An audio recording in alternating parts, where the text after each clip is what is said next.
सभी मित्रों का आज के प्रेस वार्ता में स्वागत है। हम लोग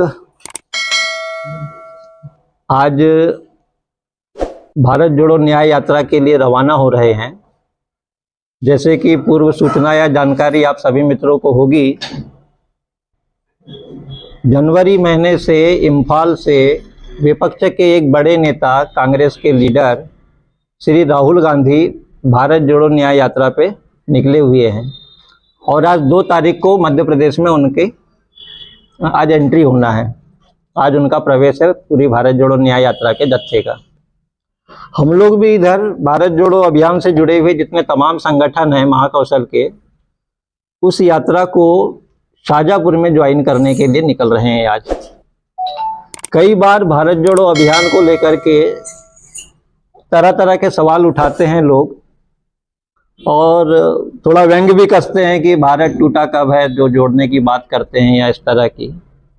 तो वो थोड़ा हम लोग क्लियर करना चाह रहे थे कि भारत केवल एक ज़मीन के टुकड़े को नहीं कहा जाता। देश के तमाम संसाधन, देश के जितने प्राणी हैं, चाहे वो बुद्धिजीवी से जुड़ा हुआ मनुष्य हो, चाहे वो जंगलों में रहने वाली वाइल्ड लाइफ हो, चाहे जो पालक श्रेणी के जो पशु हैं, ये तमाम संसाधन, जंगल, नदी, नाले, जमीन के भीतर के संसाधन, ये सबको मिलाकर के एक देश बनता है।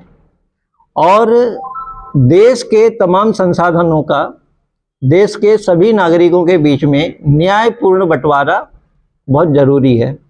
और जब ये न्यायपूर्ण बंटवारा नहीं होता है तब देश में संघर्ष की स्थिति बनती है और संघर्ष की स्थिति बनने के साथ साथ समाज में लोगों के बीच में एक बड़ी फूट पैदा होती चली जाती है।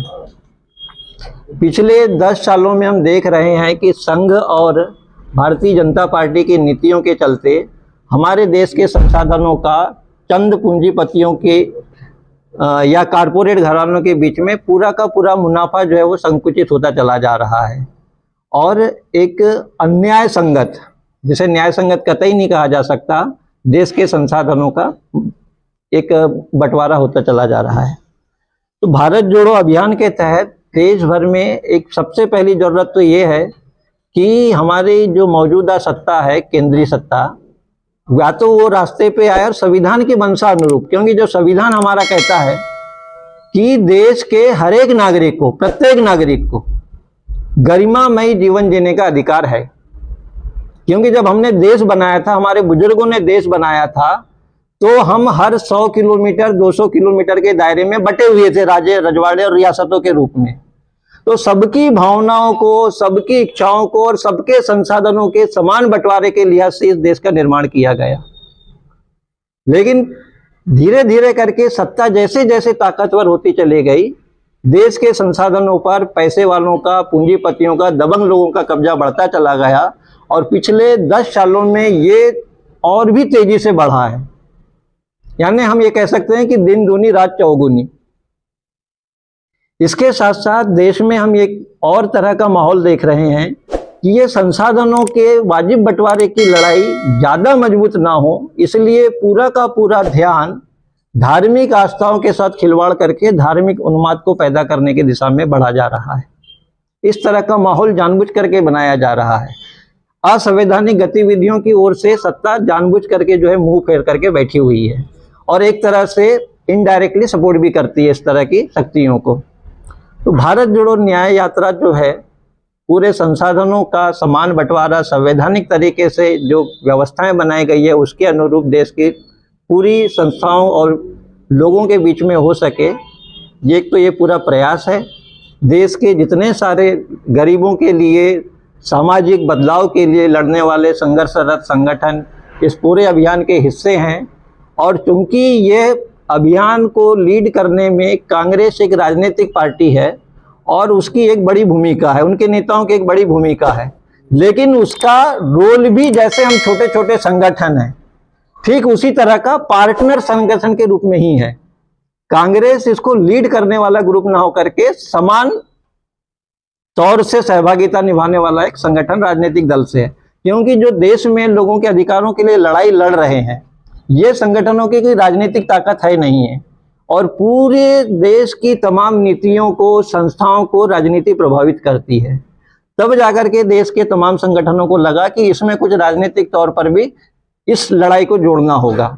तो उनसे बात हुई और बात होने के बाद में आप देखिएगा कि जब भी भारत जोड़ो अभियान के नाम से ये कोई भी मूवमेंट या कोई भी चीज़ आगे बढ़ती है तो उसमें ये कोशिश होती है कि किसी भी प्रकार के चुनाव चिन्ह का इस्तेमाल ना हो। तो ये लगभग ये बात थी। हम महाकौशल पे आते हैं। महाकौशल में देखिए विस्थापन की एक बड़ी समस्या है। दिनों दिन हमारे आदिवासी समुदाय के संसाधनों के ऊपर बराबर हमला होता चला जा रहा है। एक तरफ तो कान्हा नेशनल पार्क हमारे सामने एक बड़ा जीवंत उदाहरण है कि तमाम लोगों के संसाधन छीन करके उनको भगा दिया गया, और आज स्थिति ये है कि उस कान्हा नेशनल पार्क के भीतर में भी सरकार की कोशिश है कि लाज बनाने के लिए लोगों को जमीन आवंटित कर दे, रिजर्व एरिया में भी।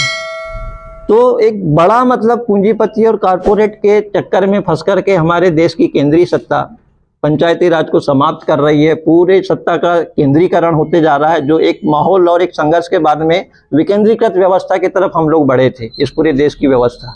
लेकिन ये फिर से जो है केंद्रीकृत होते चले जा रही है। अभी हम लोगों ने किसान आंदोलन के उदाहरण देखे, यानी ये बड़ी विचित्र सी स्थिति है कि हमारे जय जवान जय किसान के देश को में जवानों को किसान के साथ भिड़वा दिया है और जवानों को मजबूर कर रहा है कि आप किसानों के ऊपर लाठीचार्ज कीजिए, किसानों के ऊपर गोले बरसाइए, किसानों के ऊपर गोलीबारी कीजिए। गोलीबारी भी ऐसे करना है कि पैर में ना लग करके वो सीधे सिर के ऊपर जाकर के लगे और किसान मरे। पिछले आंदोलन में देखा हमने कि पूरे के पूरे आंदोलन और रैली की में एक पूरी की पूरी गाड़ी घुस गई दिन दहाड़े, कई लोगों की हत्याएं हुई, लेकिन सत्ता जो है इस तरह के दोषी लोगों के ऊपर कार्रवाइयां नहीं कर रही है। तो एक तरफ पूरी हमारी जो प्रजातांत्रिक व्यवस्था थी, जो लोगों के प्रति जिम्मेदार थी, वो अब लोगों के प्रति जिम्मेदार ना होते हुए पूंजीपतियों की तरफ जिम्मेदारी के साथ काम कर रही है। तो हम भारत जोड़ो अभियान के जो तमाम संगठन हैं, इस पूरे भारत जोड़ो न्याय यात्रा के साथ में जुड़े हुए हैं और इसको आगे बढ़ाने के लिए, इस न्याय यात्रा को, इसके साथ साथ इस पूरे अभियान को, इस पूरे संघर्ष को मजबूती देने के लिए हमारे सभी साथी लोग यहाँ उपस्थित भी हैं। ये हमारे बालाघाट से पेशा के सशक्तिकरण पे काम करने वाले साथी मनसाराम जी हैं, हमारे पंचायती राज के तमाम प्रतिनिधि हैं। डिंडोरी के साथी लोग सीधे जबलपुर में हम लोगों से मिलेंगे और वहाँ से हम लोग आगे बढ़ेंगे। कल भोपाल में एक बड़ा कार्यक्रम है, जाति जनगणना के ऊपर एक बड़ी कार्यशाला है, और उस कार्यशाला के बाद में फिर शाजापुर तक के जब पहुँच जाएगी परसों 4 तारीख को, तो 4 तारीख से 5 तारीख तक के 2 दिन हमारा यहाँ का महाकौशल का भारत जोड़ो अभियान का जत्था यात्रा के साथ शरीक रहेगा। धन्यवाद। अब ये सवाल तो कांग्रेस का है, कांग्रेसियों से पूछना चाहिए कि आप जितना जोड़ने की बात कर रहे हैं उतना आपके ही लोग क्यों टूट रहे हैं, क्योंकि कांग्रेस भी चूंकि एक राजनीतिक दल है और एक बड़ा संगठन है, तो लोगों को पहचान करना, क्योंकि कांग्रेस का जहाँ तक हम लोगों ने महसूस किया एक खुली विचारधारा को सपोर्ट करती है और किसी तरह से अपने निर्णयों को मानसिक तौर पे गुलाम बना करके लोगों को लादना नहीं चाहती। तो स्वतंत्रता का फायदा उठाते हैं कुछ लोग। बंटवारा नहीं है वो, इस देश की सरकार इस देश की मालिक नहीं है, मैनेजर है, और वन विभाग भी व्यवस्थापन के लिए बनाया गया है। लेकिन वन विभाग भी किसके अंडर में काम करता है? सरकार के अंडर में काम करता है, केंद्रीय सरकार सत्ता के हाथ में काम करता है, क्योंकि वन जो है हमारा संवर्ती सूची में है, केंद्र भी निर्णय लेगा और प्रदेश को भी एक जिम्मेदारी उसके संरक्षण की है। लेकिन सवाल ये है कि भाई आखिर में जंगल है किसके लिए? जनता के लिए। जनता के लिए है। तो जनता, अब आप बता रही है हमें कि हमारे कान्हा नेशनल पार्क में पैदा हुआ बच्चा कान्हा नेशनल पार्क के जानवरों को नहीं देख पा रहा है, क्योंकि बाउंड्री बनी हुई है, पैसा चाहिए उसको अपना जंगल देखने के लिए, तो उसका पूरा ज्ञान और जंगल के ऊपर की जो आजीविका है वो पूरी की पूरी तहस नहस हो रही है। तो ऐसा तो है नहीं कि जंगल का उपयोग करना था, और उपयोग ऐसा करना था कि भाई जितना आपको चाहिए उतना ही हमारे जो पारंपरिक निस्तार हैं उन निस्तारों की भी व्यवस्था बनाने के साथ में होना चाहिए था।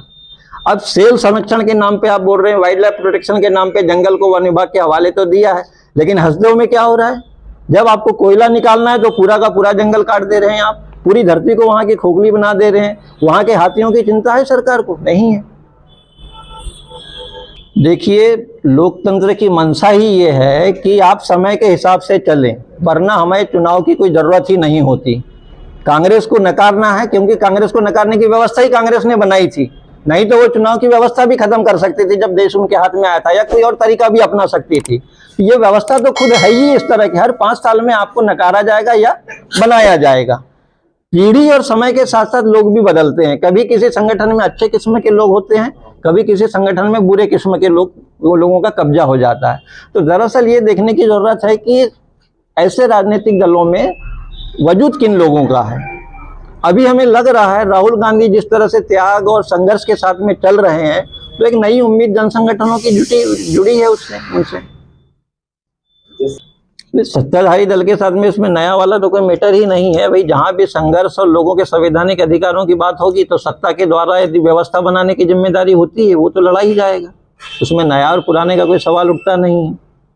अब देखिए, हम लोग तो बराबर लड़ाई लड़ रहे हैं, और राजनीतिक लोगों का ये कह सकते हैं हम कि उस तरह का एक वैचारिक प्रतिबद्धता नहीं रहती है, और उनका ज़्यादा विषय रहता है कि चुनाव कैसे जीतना है। वो पूरा एक केंद्रीकृत व्यवस्था में रहते हैं, चुनाव जीतने वाला जो एक पूरा मोड होता है। तो अब यदि मान लो हम लड़ेंगे भी तो सत्ता पक्ष से ही लड़ पाएंगे। अभी तो इन लोगों का सीधा जवाब ये होता है कि भैया हमारे हाथ में कुछ है ही नहीं है।